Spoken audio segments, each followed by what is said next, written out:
Hello and welcome to the Saturday's cricket happening show, which is loaded with lots of cricket. I can tell you that, and that's the precise reason. Today would be a sort of a rundown on the events that are happening in the cricketing world. And well, I have to start off by congratulating India for for being crowned the champions in the Under 19 World Cup as the young captain from India, Prithvi Shaw, held the trophy aloft as India won the Under 19 World Cup finals by beating Australia in New Zealand today by it was a very convincing win. 8 wicket victory for India, and congratulations to India, and what a proud captain Rahul Dravid will be after seeing his wards actually pull off a wonderful win in the finals. I mean, they totally dominated, especially Manoj Kalra was the hero, getting his first ton and taking it all the way down to the end stages to remain not out on 103. And that was it. So India winning the Under 19 World Cup in New Zealand, coming to an end finally, with India lifting the Under 19 World Cup for the fourth time. And once again, a big congratulations to the Indian team. And Indian totally deserved it, because they outperformed every team in batting, bowling and fielding. They were absolutely brilliant, and it really augurs well for the future of Indian cricket after seeing these Indian youth actually emerge victorious. So after this, the next thing would be Bangladesh versus Sri Lanka, where the match is well poised right now, going into the final day. And one was a bit surprised to see that Dinesh Chandimal, the Sri Lankan captain, applied the declaration at 713 for 9 for Sri Lanka, which was expected. But probably I thought he could have still gone the whole distance, because the reason being that Sri Lankans should not be batting on this wicket last. But yes, it does not hold any demons right now. But tomorrow might be another day. But and Lankans have done well. They have already nipped up 3 wickets of the Bangladeshis to keep them at 81 for 3. So still a long way to go for Bangladesh to actually wipe off the lead and start afresh. That's on the 5th day. And the other news is that the tri-series, which we call the tri-series between the T20 tri-series, between the Trans-Tasman T20 tri-series, as it is going to be played in both Australia and New Zealand, contested by 3 countries, Australia, England and New Zealand. And I can say that it was Australians were the victors in the first match of the Trans-Tasman T20 tri-series, where New Zealand, Australia and England are competing. Yesterday was the first match which was played at the Sydney Cricket Ground, and the Australians were victorious. In fact, Australia had a very new look T20 team, and they really made it count. They played well and got to victory. Billy Stanley stood out with the height that he had and with the pace and bounce that he generated. He put the New Zealand innings onto the back foot right away. And also Andy Tye picked up 4 wickets as well. And in the batting department, Chris Lynn and Glenn Maxwell were the ones who hogged the limelight, as I would come to that later. And then we also have the second ODI coming up between India and South Africa, the second ODI. But the news for South Africa, unfortunately, is not good. They have 2 of their key players out of the series. In fact, De Villiers will be coming in the 4th match, I reckon. But Du Plessis is out of the ODI series with a fractured finger, and that really is something which is going to put a lot of burden on South Africa, with the second ODI coming up between India and South Africa at Centurion Park tomorrow, and I will be doing a preview of that as well.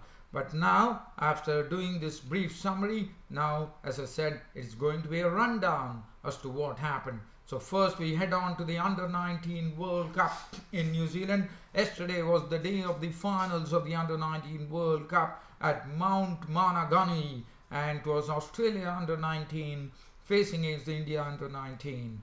Well, it was the India under 19. It was Australia under 19 who had the luck with the toss, and they won the toss and batted first.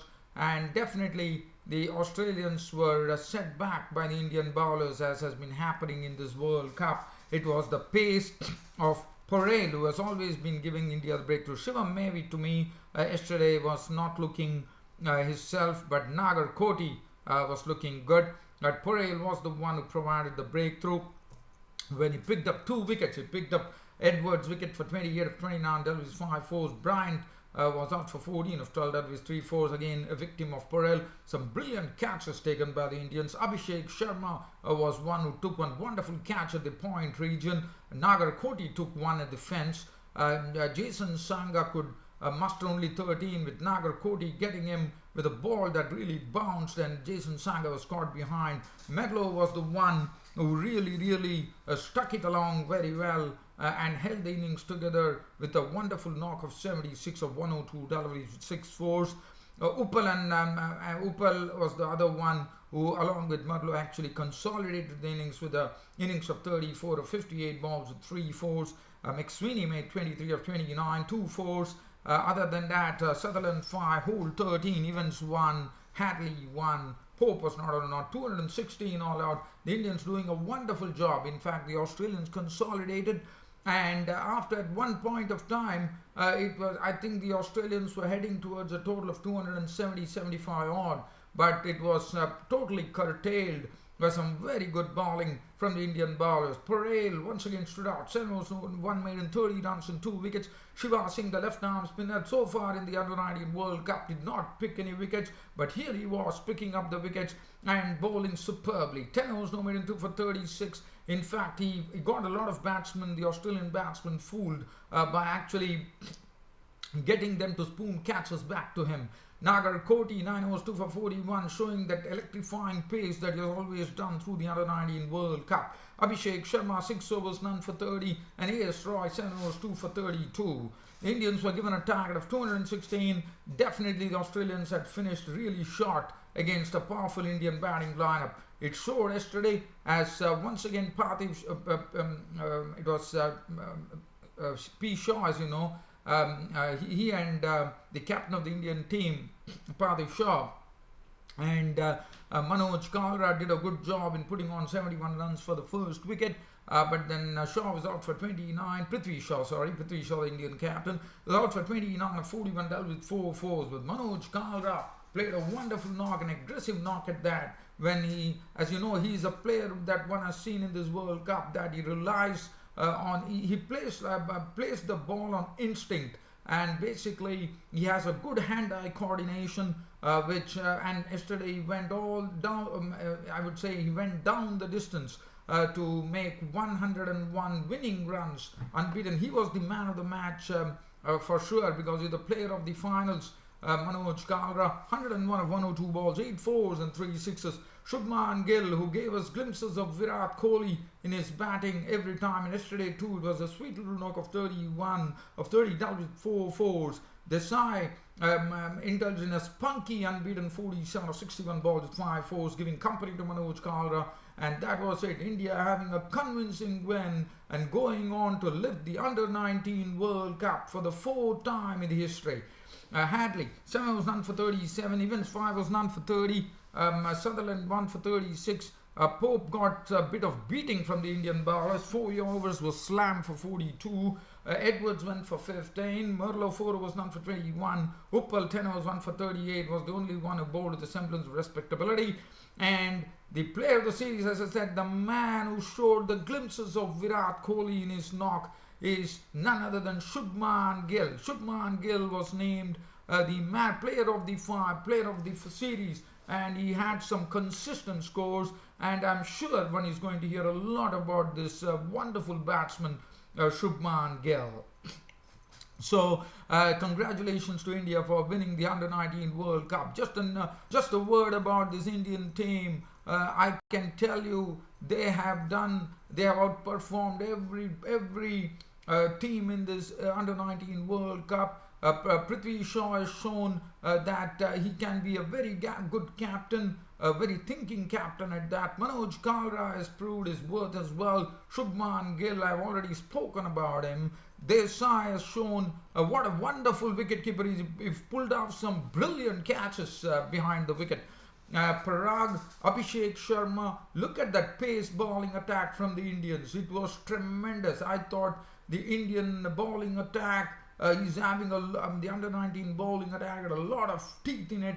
Nagarkoti has already shown what a wonderful bowler he is, at what electrifying pace he can actually bowl, and he can worry the opposition. Shivam Mevi, the other day we saw he bowled three maiden overs on the trot to the Pakistanis, and he has shown that he can move the ball and also get the ball to bounce. Ishan Patel has shown that he can hit the deck hard. He's not a bowler who has the same pace as Nagarkoti and Shivam Mevi. And Nagarkoti and Shivam Mevi, as we already know, have already won IPL 2018 contracts, and good luck to them. And Ishan Patel has shown that he was the one who was giving India the breakthroughs, and he has shown he's the hit the deck bowler, and he can really make things difficult for the batsman with the pace and with the bounce that he generates. I have seen that. And Shiva Singh, the left arm spinner, has shown that he is also someone who can belong to the big league.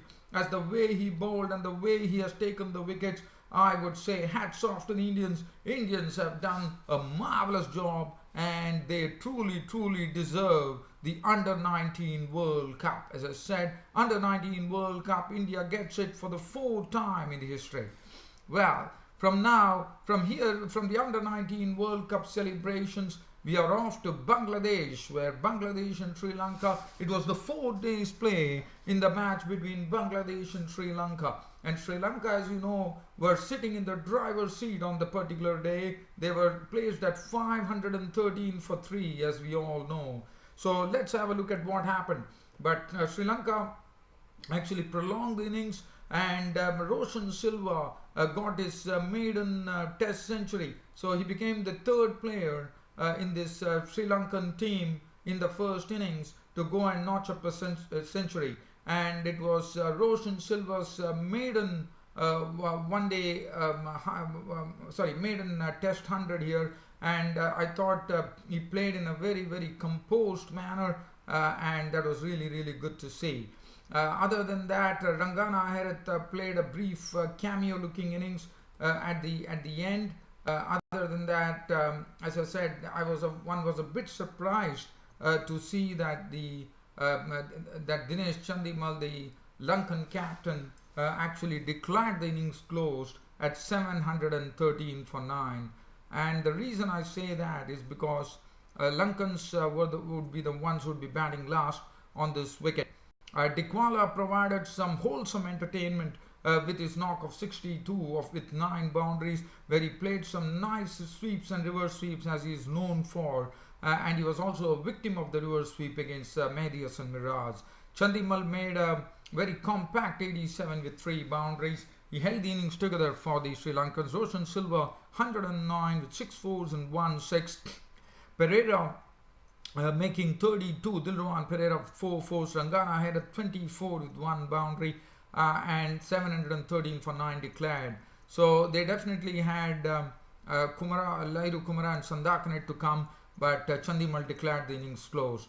But the bowling, 4 wickets to Tajul Islam, 3 to Mehdi Hasan Miraj, but it was a real workout for the Bangladeshi bowlers. And as I said, the pitch is still behaving in its true fashion. There are no gremlins in the pitch, no demons in the pitch, and that is good news right now. Bangladesh started their second innings 200 runs in arrears to Sri Lanka, and it was Tamim Iqbal and Imrul Kais who opened the batting. Imrul Kais was looking good, having made 19 runs before Pereira snapped up his wicket. Tamim Iqbal's contribution was 41 of 6 boundaries, Sandakan picking up his wicket, and Mushfiqur Rahim was just out at the fag end of the day. And with his wicket, stumps were drawn for the day, with the Bangladesh score reading 81 for 3. Still a long way to go. One reckons with 100 I think it's almost like 119 runs still in arrears Bangladesh before they made Sri Lanka bat again. Mominul Haq was not out on 18, so definitely holding the hopes for Bangladesh, I would say Mominul Haq, the first inning centurion, not out on 18 with one boundary, and 81 for 3 is what Bangladesh were at stumps on the fourth day. With the final day, to me, getting as exciting as it can be, even though the pitch is not turning, but one does not know what could happen on the final day. Rangana had at 1 for 22, 1 wicket apiece to Pereira and Sandakan, and that was the story of the day at the Zahoor Ahmed Chaudhry Stadium in Chittagong.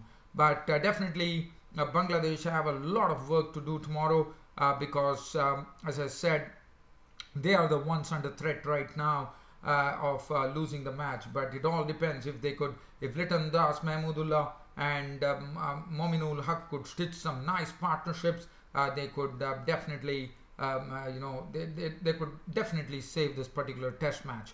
Well, from here we head on to, as I said, the Trans-Tasman T20 series, which is being played between Australia, New Zealand and England. Yesterday we saw the first match which happened between Australia and New Zealand. It happened at the Sydney Cricket Ground.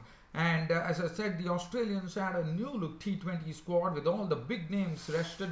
And let's have a look at what really happened. The victors were the Aussies by 7 wickets. It was by Duckworth Lewis method that they won the match. New Zealand were the ones who batted first. And let me tell you, let's talk about Billy Stanley. He bowled superbly. He's another one. He's one bowler which really if one really goes to the past, in my days, I would say, it was none other than the beanpole, as we call him, Bruce Reid. Bruce Reid, the left-arm bowler, as you would remember, was known as a beanpole in cricketing circles because of his being a bit wiry and tall guy. And now I think this man, Billy Stanley, is one who probably could be a replica of Bruce Reid. Probably has got a little more stone than Bruce Reid, one could say. And Martin Guptill and Munro were early victims. Stanley was superb. Stanley bowled a superb delivery which actually pitched in and went on to hit the half bail of Martin Guptill. He was gone for 5 with as many balls, 1-4.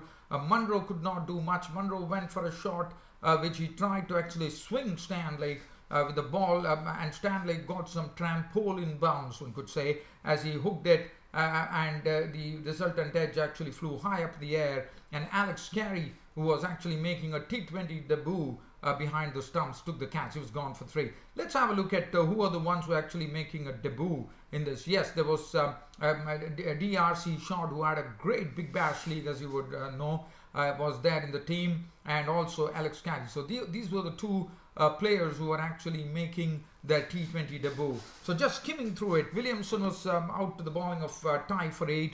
And as I said, Stanley showed some superb control as well. It was not only about the pace and bounce, it was also about bowling with great control, with his 4 overs giving away a measly 15 runs to the Kiwis. Tom Bruce, probably, in fact, Billy Stanley was on a hat-trick, but very luckily for Tom Bruce, the ball did not go to hand. And Tom Bruce made only 3, and Stanley was the one who picked up his 3rd wicket in the form of Tom Bruce. Taylor made 24 of 35, 1-4. Blundell was out for 14 of 16 deliveries. Granholm slammed it towards the end to actually give the New Zealand score a bit of respectability as they reached 117 for 9. He made not out on 38 of 24 deliveries, 1-4 and 3 sixes. Sancton was out for 1, Saudi for 9, and East Sodhi was out for naught. And the man after Stanley, it was the turn of Andy Tye to get into real business as he bowled 4 overs, no maiden, 23 runs and 4 wickets. Andy Tye. Zampa bowled 3 overs, 1 for 21. Stones 1 for 2, but Ashton Agger, 4 overs, no maiden, 1 for 20. He was coming on the heels of a very good economical performance in the Big Bash League. 4 overs, 1 for 22. Richardson bowled 4 overs, none for 28. The Australians were given a target of 96 to go and actually crack it up. And they did. They lost their captain David Warner early in the piece as he was caught by Bruce with the bowling of Bolt for 6 of 8 deliveries, 1-4. Darcy Short could not really get the Big Bash League form going as he was out for just a solitary boundary to the bowling of Saudi. But it was the man Chris Lynn who was coming back into the Australian team after a long injury, and Chris Lynn played a splendid knock of 44 and matched it. Was The score read 10 for 2 for the Aussies in the third over. Actually, it was decided by the Duckworth-Lewis method, but it was Chris Lynn and Glenn Maxwell who were slamming the ball to all parts of the field and making the New Zealand bowlers really scuddy for safety there. And there were some very good strokes, I would say. Basically, they were piercing through the cover region. In fact, Lynn hit a very good 6 over long off it was actually Maxwell who hit a 6 over long off. Chris Lynn hit a 6 over the mid-wicket region. Chris Lynn making 44 of 33 deliveries, 6 fours and 1 6. Maxwell was not out on 40 when the Duckworth-Lewis method victory was declared for the Aussies when they won the match.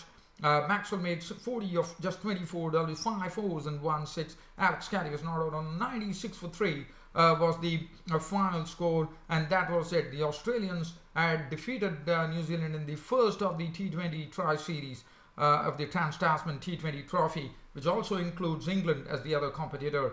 Bowled 3 overs, 2 for 14 was a bit costly.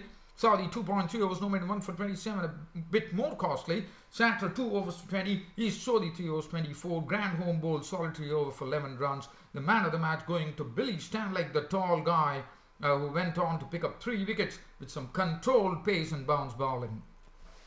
Well, so really it doesn't leave me time to really dwell on anything else. All that I could say is that Australia, South Africa and India will be taking on each other at Centurion Park in the second one-day international, with India 1-0 right now in the ODI series. And for South Africa, problems galore as du Plessis and de Villiers are out of action.